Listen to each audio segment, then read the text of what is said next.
Start off by putting your soil in an old bucket, an old bowl, or honestly any place where you can mix soil and water together. Now we're going to go ahead and moisten our potting mix or our seed starting medium. We want it to be nice and moist, but not dripping wet. It should hold together fairly well.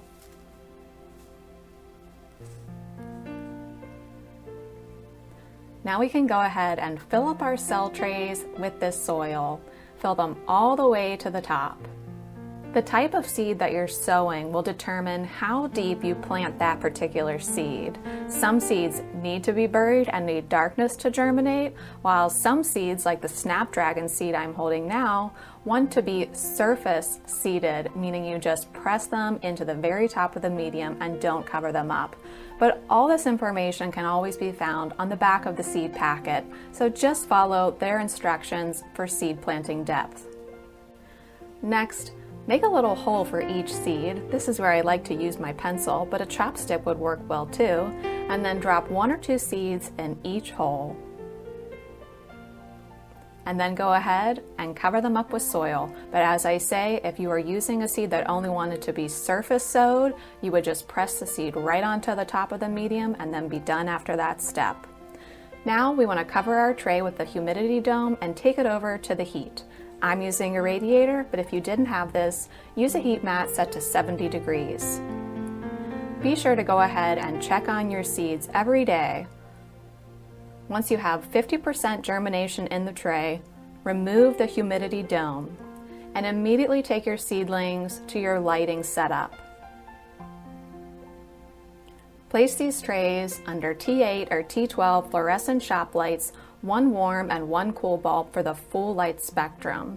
And these are the kind of lights that we're going to need to move up and down as the plants grow. You always want to have these lights 2 to 3 inches above the leaf canopy. Now let's talk about watering these seedlings. You can water them right in the tray. I use about perhaps a half to 1 cup of water and just fill the bottom of the tray with the water.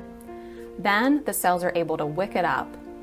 Now I'm very careful to never let these plants just sit in that water for a long period of time. After about 15 or 20 minutes, if there's still water sitting at the base of the tray and I can tell that I've evenly moistened the soil, I'll pour out all the remaining water and put them back under the lights. Now let's fast forward to when our plants are growing healthy and strong, and it's the time when they need to go out into the garden. We need to take one more step and do a process called hardening off. Hardening off just means that we're exposing our seedlings to the elements on a gradual basis. So for the first day, take them outside to somewhere like a covered porch and leave them out there for just 2 hours and then bring them inside. The next day, give them a little more of what the outside has to offer. A little more sunlight, a little more wind, and leave them out there for 3 hours, and then back inside. And each day, leave them out a little bit longer until about 10 to even 12 days have gone past. And at that point, you've successfully hardened them off and you're ready to plant them out in the garden.